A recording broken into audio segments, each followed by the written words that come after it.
ہر جہاد میں شامل ہوئے اور عشق کے امتحان دینے کی باری آئے تو سب سے پہلے دیے۔ زرہ کی 2 کڑیاں ٹوٹ کے احد کے میدان میں حضور کے رخساروں میں پیوست ہو گئی تھی۔ دوڑ کے آئے حضرت ابو عبیدہ اور ایک کڑی اتاری، اپنے دانت سے زور سے کھینچی تو ایک دانت ٹوٹ گیا، پھر دوسری کڑی زور سے نکالی حضور کے رخسار نور سے تو دوسرا دانت ٹوٹ گیا، لیکن حضور کی تکلیف برداشت نہیں کر سکے۔ عجیب امتحان لیا ان کی محبت نے بھی، عجیب امتحان لیا۔ اعظم بلا سے اپنی وہ ہستی ہی کیوں نہ ہو، جو چیز اس کی راہ میں حائل ہو پھونک دو۔ عجیب امتحان لیا۔ احد کے میدان میں ان کے والد ان کے مقابلے میں آ گئے تھے۔ یہاں تو مقابلہ ہوتا ہے نا دولت اور دین کا، تو لوگ کمزوری دکھا جاتے ہیں، وطن اور دین کا تو لوگ کمزوری دکھا جاتے ہیں۔ یہاں تو مقابلہ ہوتا ہے نا ہمارا اپنے نفس کی خواہشات اور دین کا، تو غلبہ کچھ اور چیزیں لے جاتی ہیں، لیکن سامنے باپ ہے اور اس طرف دین ہے، حضور کی محبت ہے، نبی پاک کی غلامی ہے، مقابلہ ہو رہا ہے، قبول کس کو کرنا ہے؟ تو حضرت ابو عبیدہ نے پھر فیصلہ کیا، میدان احد میں تلوار اٹھائی اور باپ کی گردن کاٹ کے پھینک کے لوگوں کو بتایا کہ کائنات میں ہم سب سے بڑھ کے پیار کرتے ہیں تو مدینے والے محبوب سے کرتے ہیں۔ اتار دی گردن باپ کی۔ حضرت ابو عبیدہ بن جراح رضی اللہ تعالیٰ عنہ نے اس طرح قربانیاں پیش کیں۔ میدان کے آدمی تھے، میدان میں رہے، ساری زندگی میدان میں رہے، لشکروں کی قیادت کی ساری زندگی۔ حضرت ابوبکر صدیق رضی اللہ تعالیٰ عنہ نے ان کو جہاد کے لیے بھیج دیا تھا۔ حضرت عمر کا بڑا اعتماد رہا۔ دوستی کس سے تھی؟ حضرت معاذ بن جبل سے۔ گہرے دوست کون تھے؟ حضرت خالد بن ولید۔ ان لوگوں سے گہری دوستی تھی۔ سادہ بود و باشت، سادہ کھانا، سادہ اٹھنا بیٹھنا، سادہ مزاج۔ حضرت عمر فاروق رضی اللہ تعالیٰ عنہ ملک شام گئے، یہ بھی ملک شام میں تھے۔ جناب عمر فاروق کے مزاج میں جلال تھا۔ آپ نے کچھ لوگوں کو دیکھا جنہوں نے زرق برق لباس پہن لیے، بڑے بڑے عالی شان بنگلے بنا لیے، بڑے بڑے گھروں میں رہنے لگے۔ تو حضرت عمر کو اتنا جلال آیا کہ زمین پر اتر کے نا سنگریزے اٹھا کے تو لوگوں کو مارتے تھے۔ فرماتے تھے اتنی جلدی حضور کی تعلیم بھول گئے اور تم نے اجمیوں کے طریقے اپنا لیے۔ اتنی تکلیف کے ساتھ حضرت عمر گفتگو کرتے، لیکن حضرت ابو عبیدہ سے ملتے تو فرماتے یار تھوڑی روٹی بھی کھایا کر، کبھی تو بھی کپڑے بدل لیا کر۔ اتنا فقر، اتنی سادگی۔ اولین لوگوں میں سے جن کے لیے لوگ مسلمانوں کا امیر المومنین بنانے کی باتیں کر رہے ہیں، حضرت عمر ملنے گئے تو کسی چٹائی کے ٹکڑے کی تہ 2-3 لگا کے گھوڑے پہ اس کو رکھ لیا جاتا تھا سواری کرنے کے لیے تاکہ پسینہ نہ آئے۔ اسی کو اتار کے نا تو سرانہ بنا کے بیٹھے لیٹے ہوئے زمین پہ۔ حضرت عمر ملنے گئے تو حضرت عمر فاروق رضی اللہ تعالیٰ عنہ کو بھی اپنے ساتھ زمین پہ بٹھا لیا۔ تو حضرت عمر فرمانے لگے میں نے تو روٹی کھانی ہے تجھ سے، دوست ہے میرا، کھانا کھلا۔ تو کہنے لگے کھلاتے ہیں نا، کھلانا کیوں نہیں۔ یہ بھی لوگ تھے، اسی دھرتی پہ رہتے تھے۔ ان لوگوں کو نا کسی چیز نے اپنے قبضے میں نہیں لیا، نہ عورتوں کی باتیں انہیں بہلا سکیں، نہ بچوں کی خواہشات کے ہتھے چڑھے، نہ زمانے کی تیز دوڑ میں شامل ہوئے، نہ کسی کہانی کا حصہ بنے، نہ لوگوں کی یہ باتیں کہ دور بدل گیا، کوئی چیز ہیوی نہیں ہوئی، اس لیے کہ انہوں نے فقیری مدینے والے محبوب سے سیکھی تھی۔ فقر میرے نبی کریم علیہ السلام سے سیکھا تھا۔ فقر تازہ تھا، ذہن وسیع تھا۔ حضرت سیدنا عمر نے کہا روٹی کھانی ہے تو تھیلے میں ہاتھ ڈالا، 2 خشک ٹکڑے روٹی کے نکالے اور فرمایا کھا لے۔ تو حضرت عمر نے پکڑ کے منہ میں رکھے، چبائے اور جناب عمر رو پڑے۔ فرمانے لگے ہر بندے کو دنیا نے اپنے قبضے میں کر لیا ہے، لیکن ابو عبیدہ تو آج بھی بچا ہوا ہے۔ دنیا تجھے اپنے جال میں پھنسا نہیں سکی، تو قابو نہیں آیا، تو آج بھی اپنی جگہ پہ قائم ہے۔ تو وہیں کھڑا ہے جہاں مدینے والے محبوب نے ہمیں کھڑا کیا، تو وہیں کھڑا ہے یار۔ اتنے حسین آدمی، اتنا بڑا نام، اتنا بڑا قد، اتنا بڑا کردار، اتنا بڑا حسن، ہزاروں کی فوج کے سپہ سالار ہیں۔ اگر میں کہہ دوں چیف آف آرمی سٹاف ہیں، میرا خیال ہے میری بات غلط نہ ہوگی، اتنی بڑی فوج کے سپہ سالار، اور اس فوج کے سپہ سالار جس میں کئی دفعہ سپاہی بن کے حضرت خالد بن ولید بھی لڑائی کر رہے ہیں، اتنی بڑی فوج کو کمان کرتے ہیں، لباس وہی سادہ، غذا وہی سادہ، انداز وہی۔ رومی بہت بڑی طاقت سمجھتے تھے اپنے آپ کو۔ جناب عمر کے زمانے میں ان کے خلاف لشکر کشی ہوئی، امیر کون ہے؟ حضرت ابو عبیدہ۔ ہاتھ میں تلوار پکڑی، گھوڑے پہ بیٹھے چلے گئے، محاصرہ کر لیا رومیوں کا، گھیر لیا۔ اب رومیوں نے کچھ تھوڑی سی مزاحمت کرنے کی کوشش کی، باہر آئے لیکن کچھ بھی نہ ہو سکا، منہ کی کھا کے واپس اندر چلے گئے۔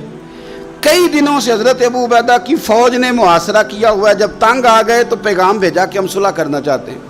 فرمایا صلح تو مسلمانوں کا پسندیدہ کام ہے، آ جاؤ۔ انہوں نے کہا جی ہم جزیہ دے دیں گے، ہم کسی طریقے مسلمانوں کے اطاعت میں آ جائیں گے، آپ ہم سے بات کریں۔ فرمایا بھیجو۔ ان کا سپہ سالار آیا، انہوں نے روب ڈالنے کے لیے نا مسلمانوں پہ سپہ سالار کو بڑے قیمتی کپڑے پہنائے، زرق برق لباس، عالی شان پوشاکیں، 5-7 لوگ ساتھ۔ تو آپ نے نا وہ زرق برق لباس پہنے ہوئے ان لوگوں کو آتے دیکھا۔ اب وہ بڑے اپنے انداز میں تو روب ڈالنے کے لیے آئے تھے نا، تو آ کے پوچھا مسلمانوں کے امیر کہاں ہیں لشکر کے؟ تو انہوں نے کہا ادھر ہی تھے، یہیں کہیں ہوں گے۔ وہ بڑا حیران ہوا کہ ہم تو بڑے لاؤ لشکر کے ساتھ ہیں۔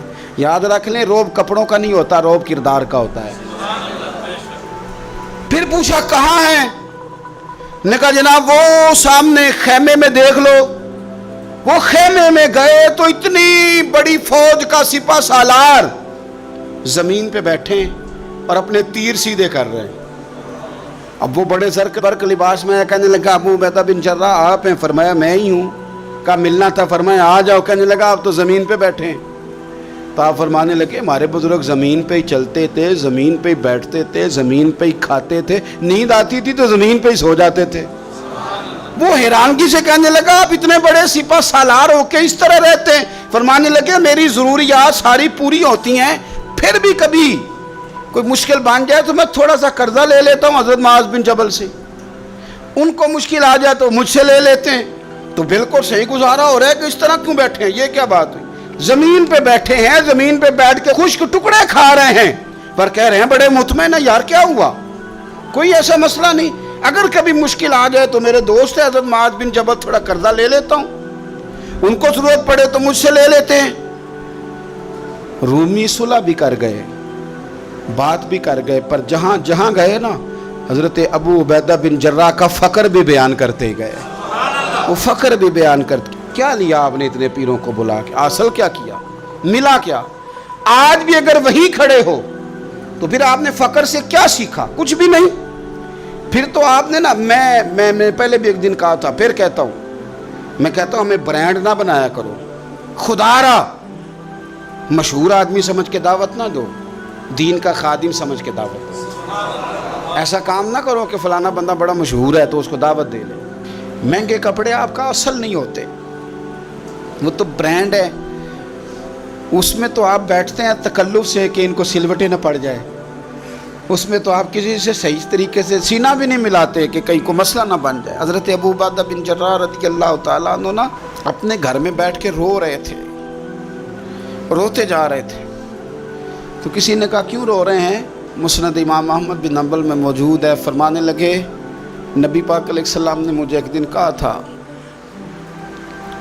کہ فتح ہو جائے گی، بڑے بڑے علاقے فتح ہوں گے تو اپنے آپ کو سنبھال کے رکھنا، 3 خادم تیرے لیے کافی ہیں، ایک جو گھر میں کام کاج کرے، ایک جو تیری خدمت کرے، ایک جو تیرے سفر میں جائے، اور 3 سواریاں تیرے لیے کافی ہیں۔ زیادہ لوگوں نے بڑے بڑے جانور رکھے ہوتے تھے نا، 3 سواریاں ابو عبیدہ تیرے لیے کافی ہیں، ایک تیرے سفر کے لیے، ایک مال و اسباب اٹھانے کے لیے، ایک تیرے غلام کے لیے، زیادہ مال نہ جمع کرنا۔ یہ بات کرتے ہوئے رو پڑے، فرمانے لگے ہم لوگ اس جگہ رہ نہیں سکے جہاں حضور نے کھڑا کیا تھا، میرا استبل گھوڑوں سے بھر گیا ہے اور میرے گھر میں غلام بھی زیادہ ہیں۔ حالانکہ صحابہ کہتے ہیں کہ کچھ ایسا نہیں تھا، لیکن چند چیزیں جو موجود تھی ان پر بھی روتے تھے اور فرماتے تھے نبی پاک صلی اللہ علیہ وسلم نے فرمایا تھا قیامت کے دن میرے زیادہ قریب وہ شخص ہوگا کہ جس طرح میں چھوڑ کے جا رہا ہوں قیامت میں مجھے اسی طرح ملے۔ فرمانے لگے میں اس طرح نہیں رہ سکا، سوچتا ہوں نبی پاک کو کیا منہ دکھاؤں گا، کیا منہ دکھاؤں گا کریم کو۔ رو رہے ہیں گھر میں بیٹھ کے، رو رہے ہیں۔ ملک شام میں نا طاعون کا مرض پھیل گیا، حضرت ابو عبیدہ وہاں تھے۔ حضرت عمر نے خط لکھا، فرمایا جلدی آ جاؤ، آپ سے مشورہ کرنا ہے۔ آپ سمجھ گئے کہ عمر نا مجھے یہاں سے نکالنا چاہتے ہیں کہ مجھے مرض نہ لگ جائے۔ جواب لکھا، کہنے لگے مجھے پتہ ہے جو مشورہ آپ نے کرنا ہے، میں مسلمانوں کو اکیلا چھوڑ کے نہیں آ سکتا، میں لشکر کا سپہ سالار ہوں، کیسے آ جاؤں، میں یہی رہوں گا۔ حضرت عمر نے خط لکھا کہ پھر آپ جابیہ کی جانب بھی چلے جائیں، تھوڑے سے وہاں موسم ٹھیک ہے، وہاں تشریف لے گئے۔ طاعون جب پوری طرح پھیل گیا تو منبر پہ کھڑے ہو کے حضرت ابو عبیدہ بن جراح نے خطبہ دیا، فرمانے لگے اس مرض سے گھبرانا نہ، تم سے بہت پہلے جو صالح لوگ تھے، نیک لوگ تھے، وہ اس مرض کی وجہ سے وصال کر گئے، یہ نیک لوگوں کی موت کا سبب بنا ہے، لوگوں گھبرانا نہ۔ فرمایا کرتے تھے میں تو دعا کرتا ہوں مجھے بھی خدا کی رحمت سے حصہ ملے۔ آپ جمعے کی نماز مسجد اقصیٰ میں پڑھنے جا رہے تھے تو رستے میں طاعون کا حملہ ہوا، وصال ہوا طاعون کے مرض سے۔ عشرہ مبشرہ صحابی، امین امت، 58 سال عمر، جنازہ حضرت معاذ ابن جبل نے پڑھایا اور فرمانے لگے لوگوں پتہ ہے تمہیں آج کون گیا ہے؟ آج وہ گئے ہیں جنہیں حضور نے امین امت کہا تھا، آج وہ ہستی اٹھ گئی جنہیں نبی کریم علیہ السلام نے امین امت فرمایا تھا۔ حضرت معاذ ابن جبل نے جنازہ پڑھایا تو کچھ دنوں میں حضرت معاذ ابن جبل بھی طاعون کے مرض سے وصال کر گئے، ان پر بھی یہ حملہ ہوا۔ ملک شام میں حضرت ابو عبیدہ بن جراح کا مزار پرانوار ہے، حضور سے فقر سیکھا، زندگی فقیری میں گزاری۔ ان لوگوں نے کسی مقام پہ بھی اپنے آپ کو حضور کی تعلیمات سے پیچھے نہیں کیا، عظیم لوگ تھے۔ ان کی زندگیوں کو پڑھیں، ان کے اقوال کو سنیں، ان کے ارشادات پر غور کریں، اور بڑے اعلیٰ ظرف تھے۔ حضرت خالد بن ولید گورنر تھے صوبے کے، جناب عمر فاروق نے ان کو معزول کر کے حضرت ابو عبیدہ بن جراح کو تعینات کر دیا۔ ان کو جب تعینات کیا تو ادھر جنگ جاری تھی، انہوں نے نا وہ تعیناتی کا جو رکا تھا وہ جیب میں ڈال لیا، بتایا ہی نہیں، جنگ ہوتی رہی۔ حضرت خالد بن ولید کو کسی اور نے بتایا تو فرمانے لگے بعد میں آپ نے مجھے بتایا کیوں نہیں؟ آپ فرمانے لگے کوئی جلدی تو تھی نہیں، حالانکہ گورنر بنا دیے گئے اور جنگ ہو رہی تھی، میں نے کہا چلو بعد میں بتا دیں گے، کوئی مسئلہ نہیں۔ ایک دفعہ حضرت ابو عبیدہ بن جراح کو معزول کر کے حضرت خالد بن ولید کو سپہ سالار بنایا گیا تو آپ فرمانے لگے سن خالد، جتنی خوشی مجھے اپنے سپہ سالار بننے کی ہوئی تھی اس سے بڑھ کر تیرے بننے کی ہوئی ہے۔ کسی جگہ کسی عہدے کا لالچ نہیں، کسی جگہ کوئی دنیا داری نہیں، فقر، فقیری، درویشی، سادگی، حسن تھا، عشرہ مبشرہ لوگوں میں سے تھے۔ اللہ کے حضور دعا ہے مالک کریم سمجھنے کی توفیق عطا فرمائے۔ آخر دعوانا ان الحمدللہ رب العالمین۔